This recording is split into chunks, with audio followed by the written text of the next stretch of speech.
Hello viewers, welcome to another blog. আজকে কথা বলবো ট্রান্স ফ্যাট নিয়ে। ট্রান্স ফ্যাট কী এবং কেন এটা আমাদের জন্য খুব হার্মফুল, সেই বিষয়েই আজকের ব্লগে আমি কথা বলবো। প্রথমত দেখে নিই যে ফ্যাট কত ধরনের হয়। ফ্যাট সাধারণত তিন ধরনের হয়, একটা হচ্ছে স্যাচুরেটেড ফ্যাট, একটা আনস্যাচুরেটেড ফ্যাট, আর একটা হলো ট্রান্স ফ্যাট।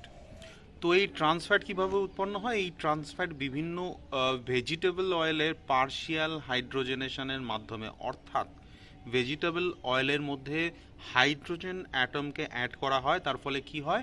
সেটা সলিডিফাই হয়, অর্থাৎ হার্ড হয়, এবং তার ফলে সুবিধা কি হয় যে সেটাকে অনেক দিন ধরে প্রিজার্ভ করা যায়। এবং এই কারণেই কিন্তু ট্রান্স ফ্যাট আজকে এতটা পপুলার। ট্রান্স ফ্যাট কোন কোন খাবারে বেশি পাওয়া যায় সেটা জানার আগে জেনে নিই যে এটা আমাদের জন্য কেন ক্ষতিকারক।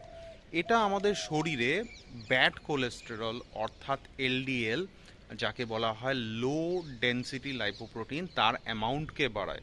এই এলডিএল কি করে? বিভিন্ন রকম চর্বি জাতীয় বস্তুকে আমাদের শরীরের বিভিন্ন পেরিফেরাল অর্গানে ডিপোজিট করে।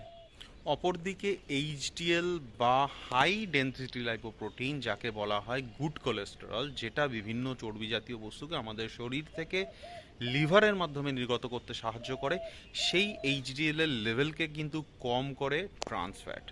এবার প্রশ্ন হচ্ছে যে কোন কোন খাবারের মধ্যে এই ট্রান্স ফ্যাটের পরিমাণ বেশি থাকে। বিভিন্ন কেক, পেস্ট্রি জাতীয় খাবার, বিভিন্ন রকমের ফ্রেঞ্চ ফ্রাই, বার্গার, পিৎজা, এই জাতীয় খাবারের মধ্যে কিন্তু এই ট্রান্স ফ্যাট অনেক বেশি পরিমাণে থাকে।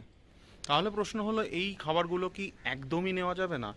এর উত্তর হলো যে একদমই নেওয়া যাবে না এমন নয়, সেটা মাঝে মধ্যে নেওয়া যেতে পারে, কিন্তু যাদের কোনো রকম কার্ডিওভাস্কুলার রিস্ক আছে, যারা ওবিস, যারা ডায়াবেটিক, হ্যাঁ, যাদের ব্লাড প্রেশার বেশি থাকে, তাদের ক্ষেত্রে কিন্তু স্পেশালি এই ধরনের খাবার অ্যাভয়েড করাই ভালো।